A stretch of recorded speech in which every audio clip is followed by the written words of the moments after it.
Hallelujah, praise the Lord. ஆண்டவராகிய இயேசு கிறிஸ்து நாமத்தினாலே உங்களை வாழ்த்துகிறேன். கர்த்தர் உங்களை ஆசீர்வதிப்பார். இன்று நாள் மெய்ப்பனின் சத்தம், சங்கீதத்தின் புஸ்தகம் 25:18. என் துன்பத்தையும் என் வருத்தத்தையும் பார்த்து என் பாவங்களை எல்லாம் மன்னித்தருளும்.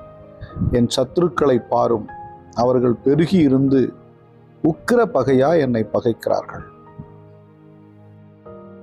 இங்கே தேவனிடத்துல ஜெபிக்கிற ஒரு ஜெபம், என் துன்பத்தையும் என் வருத்தத்தையும் பார்த்து. நம்முடைய வாழ்க்கையில நிறைய துன்பங்கள், வருத்தங்கள், கஷ்டங்கள்லாம் வருது. திடீர்னு பார்த்தா நல்லா இருந்தோம் திடீர்னு பார்த்தா சத்ருவா மாறுகிறான். அந்த சத்ரு பெருகிறான். உக்கிர பகையா என்ன பண்றான்? பகைக்கிறான். காரணமே இல்லாம பகைக்கிறான். ஏன் பகைக்கிறான், எதனால பகைக்கிறான் நமக்கு தெரிய மாட்டேங்குது.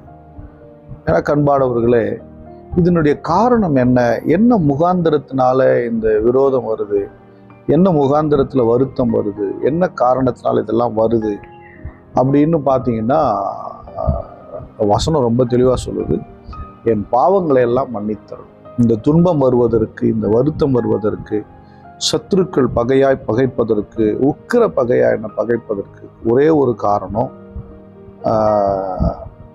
என் பாவமே. ஹல்லேலூயா.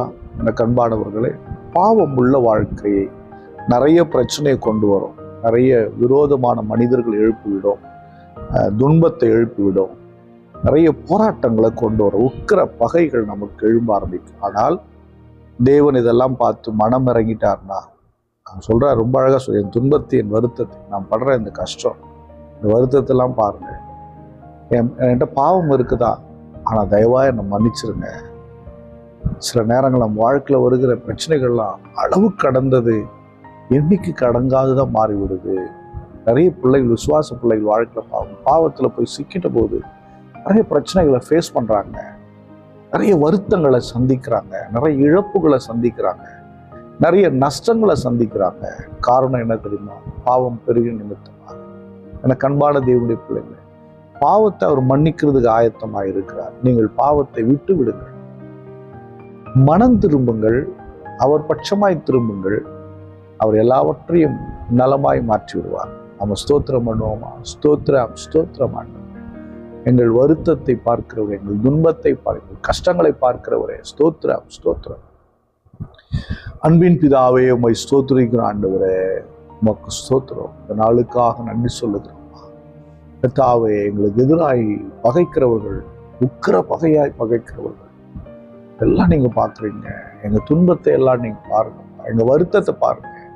தயவா எங்கள் பாவத்தின் நிமித்தமாய் வந்த இந்த பிரச்சனைகள்லாம் மாறி போகட்டுமா.